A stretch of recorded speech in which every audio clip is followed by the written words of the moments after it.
Junior ఆర్టిస్ట్గా ఎలా వెళ్ళాలి అసలు ఫస్ట్ మాకు సినిమాల గురించి నాలెడ్జ్ ఏమీ లేదు బ్రో. బై హ్యాండ్ మన అమౌంట్ మనకు ఎవరిస్తారు, సినిమాలోకి వెళ్ళాలి అని అంటే ఇది చాలా చాలా ఏమంటారు ఒక ఇబ్బందితో కూడుకున్న పని అని అయితే నేను చెప్తాను. సినిమాలో ఒకవేళ సెటిల్ అవ్వకపోతే ఏజ్ అంతా అయిపోయినా కూడా మనం ఇబ్బంది పడాల్సిన చాలా పరిణామాలు ఉన్నాయి. ప్రతి ఒక్క డిపార్ట్మెంట్ జూనియర్ ఆర్టిస్ట్ అంటేనే ఒక చిన్న చూప్ అవుతుంది. చాలామంది అడుగుతూ ఉన్నారు, కామెంట్స్ పెడుతున్నారు. మన ఇన్స్టాగ్రామ్లో రీసెంట్గా ఫ్యూచర్ విజన్ అని అకౌంట్ పేజ్ ఒకటి స్టార్ట్ చేశాము. షూటింగ్కి వెళ్ళి షూటింగ్ ఎలా ఉంటుందో మన వ్యూవర్స్ అందరికీ బాగా చూసాము. అవన్నీ మన వ్యూవర్స్కి బాగా నచ్చాయి. సో నచ్చినప్పుడు జూనియర్ ఆర్టిస్ట్గా ఎలా వెళ్ళాలి అసలు ఫస్ట్ మాకు సినిమాల గురించి నాలెడ్జ్ ఏమీ లేదు బ్రో. అసలు సినిమాలకి ఎలా వెళ్ళాలి, ఎవరి ద్వారా వెళ్ళాలి, అసలు హైదరాబాద్కి వచ్చిన తర్వాత అసలు రూమ్ తీసుకున్న తర్వాత అసలు మాకు సినిమాకి ఎలా వెళ్ళాలో, ఎక్కడ బస్సు ఎక్కాలో, అసలు ఎవరి ద్వారా ఎవరిని పరిచయం అవ్వాలో కూడా మాకు తెలియదు. ఆ డీటెయిల్స్ అన్ని మాకు కొంచెం ఇన్ఫామ్ చేయండి అని చెప్పారు. మీరు షూటింగ్కి ఎలా వెళ్ళాలి, ఎక్కడికి వెళ్తే మిమ్మల్ని షూటింగ్కి తీసుకుని వెళ్తారు, ఎవరు జూనియర్ ఆర్టిస్ట్గా వెళ్ళినప్పుడు అదే రోజు సాయంత్రం ప్యాకప్ అయిపోయి మళ్ళీ మనల్ని పికప్ పాయింట్ దగ్గర ఎక్కడికైతే మనకు ఎక్కించుకున్నారో అక్కడ మనకు బై హ్యాండ్ మన అమౌంట్ మనకు ఎవరిస్తారు అని చెప్పేసి ఈ డీటెయిల్స్ అన్నీ కూడా ఈ వీడియోలో మాట్లాడుకుందాం. వీడియో అయితే లాస్ట్ వరకు చూడండి. Welcome to future vision.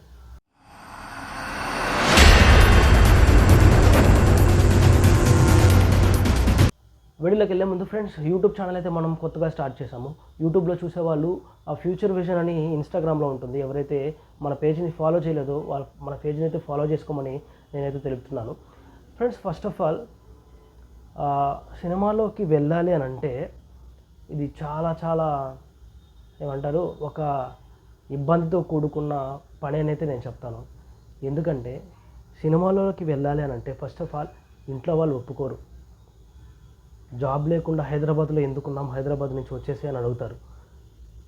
మూడోది వచ్చేసి సినిమాలో ఒకవేళ సెటిల్ అవ్వకపోతే ఏజ్ అంతా అయిపోయినా కూడా మనం ఇబ్బంది పడాల్సిన చాలా పరిణామాలు ఉంటాయి. ఇవన్నీ ఆలోచించుకొని మీరు హైదరాబాద్కి రండి. వన్స్ మీరు ఒకవేళ మీరు కష్టపడి మీకు ఓకే అయ్యి సినిమాలో కానీ మీరు సెట్ అయితే లైఫ్ మొత్తం హ్యాపీగా ఉంటుంది. వన్స్ ఒకవేళ మీ లైఫ్ అనేది మీరు యాక్టర్ కాకుండానో, డైరెక్టర్ కాకుండానో, డిఓపి కాకుండానో, ఇంకో మరోదో మీరు అనుకున్నటువంటి సక్సెస్ మీరు కాలేదనుకో, లైఫ్లో బాధపడాల్సింది మీరు, మీ ఫ్యామిలీ. దాన్ని బట్టి మీరైతే ఖచ్చితంగా జ్ఞాపకం చేసుకొని మీరు హైదరాబాద్కి వచ్చే ముందు సినిమాలోకి వెళ్ళాలి అని ఎవరైతే అనుకుంటున్నారో వాళ్ళంతా అయితే మీరు అనుకోండి. మేము ఏప్రిల్ 2025 హైదరాబాద్కి అయితే వచ్చాము. వచ్చినాక 2 months కంటిన్యూగా షూటింగ్స్కి వెళ్తూనే ఉన్నాము. ఇంట్లో వాళ్ళ నుంచి ప్రెషర్ వచ్చింది, శాలరీ వేయట్లేదు, నువ్వే మమ్మల్ని డబ్బులు అడుగుతున్నావు ఏంటి అని అట్లా అడిగేసరికి మేమేం చేసామంటే ఒక జాబ్లో జాయిన్ అయ్యి ఎప్పుడైనా హాలిడేస్ ఉన్నప్పుడు, వీక్ ఆఫ్ ఉన్నప్పుడు అలాంటి టైంలో షూటింగ్స్కి వెళ్ళడం, వీడియోస్ చేసుకోవడం, మంచిగా పరిచయాలు చిన్నగా పెంచుకుంటూ ఇట్లా వస్తూ ఉన్నాం అనమాట. సో ఇలాగైనా చేయొచ్చు.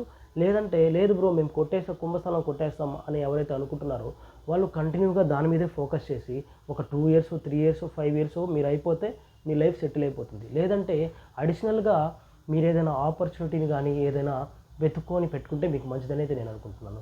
సో కమింగ్ టు మన సబ్జెక్ట్కి వచ్చేస్తే, సో ఇంకా సినిమాలోకి వెళ్ళాలి అని అంటే ఫస్ట్ ఆఫ్ ఆల్ మీరు బిఫోర్ మీరు ఊరి దగ్గర నుంచి వచ్చాకో లేకపోతే ఇక్కడైనా సరే మీరు ఫస్ట్ ఆఫ్ ఆల్ ఇన్స్టాగ్రామ్లో కానీ యూట్యూబ్లో కానీ ఏదైనా రీల్స్ చేస్తూ మంచిగా ఫేమస్ అవ్వండి.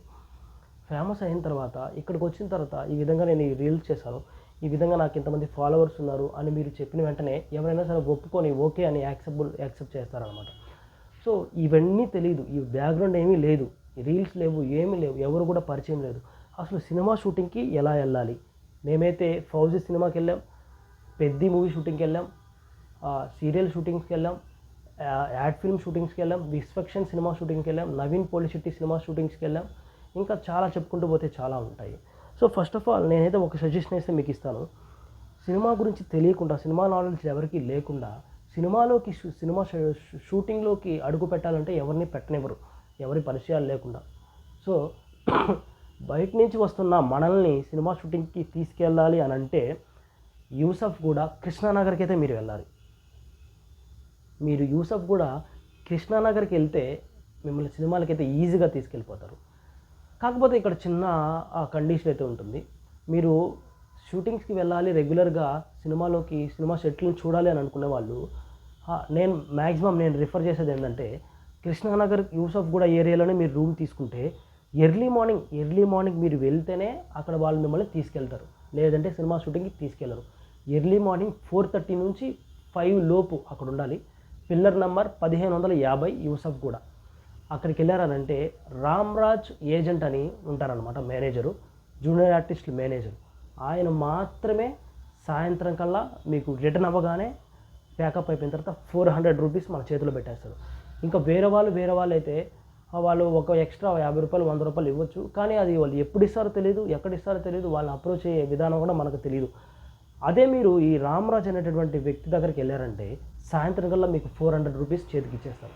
ఆ 400 రూపీస్ తీసుకొని మనకు ఏదో దానికి కర్రీస్ కనో రూమ్లో ఏదో ఒక చిన్న దానికి ఉపయోగించుకోవచ్చు. సో ఫ్రెండ్స్, మీరు చూసుకున్నట్లయితే సినిమాల్లోకి వెళ్ళిన తర్వాత ఆ సినిమా సెట్లను అబ్జర్వ్ చేయండి, డైరెక్షన్ ఎలా ఉందో అబ్జర్వ్ చేయండి, జూనియర్ ఆర్టిస్టులు ఎలా ఉన్నారో అబ్జర్వ్ చేయండి.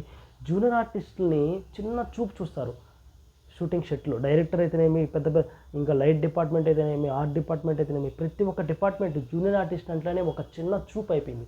దాన్ని బట్టి మీరైతే ఆలోచించుకోనండి. సో అక్కడికి వెళ్ళిన తర్వాత మొత్తం ఒక నాలెడ్జబుల్ పెంచుకోండి, సర్కిల్ పెంచుకోండి. నిదానంగా జూనియర్ ఆర్టిస్ట్గా వెళ్ళానంటే అందరూ తెలుస్తారు, అన్నీ ఎలా ఉంటుందో అక్కడ సిచ్యువేషన్ అంతా మీకు బాగా అర్థమవుతుంది. ఫ్రెండ్స్ ఇంకా పెరుగుతారు. అలా పెరిగినప్పుడు ఒక సర్కిల్ ఏర్పడిన తర్వాత స్లోగా షార్ట్ ఫిల్మ్ స్టార్ట్ చేయండి. అదేవిధంగా ఆడిషన్స్కి వెళ్ళడం స్టార్ట్ చేయండి. ఈ 2 చేస్తే మీరు ఖచ్చితంగా సెటిల్ అవుతారని అయితే నేను అనుకుంటున్నాను. ఇంకా లాస్ట్ పాయింట్స్కి వస్తే, షూటింగ్కి వెళ్ళిన తర్వాత ఎర్లీ మార్నింగ్ 4:30 నుంచి 5కి అక్కడికి వెళ్ళిపోతే ఎవరు పడితే వాళ్ళు తీసుకెళ్ళిపోతూ ఉంటారు. సో మీరు ఎవరిని నమ్మకుండా 1550 దగ్గర రామ్రాజ్ అని చెప్పేసి ఒక ఏజెంట్ ఉంటారు, మేనేజర్, చాలా మంచివారు. ఆయన 400 ఇస్తారు, వాళ్ళు ఎంతైనా ఇవ్వనివ్వండి. 400 సాయంత్రం కల్లా బై హ్యాండ్ ఇచ్చేస్తారనమాట. సో మిగతా వాళ్ళ దగ్గరికి మీరు వెళ్ళారంటే మీరు మోసపోతారు. సో బాగా గుర్తుంచుకోండి, 1550 రామ్రాజు ఏజెంట్ మేనేజర్ ఉంటారనమాట. అక్కడికి వెళ్ళిన తర్వాత రామ్రాజు అని అడిగితే ఆయన ఎవరైనా చెప్తారు.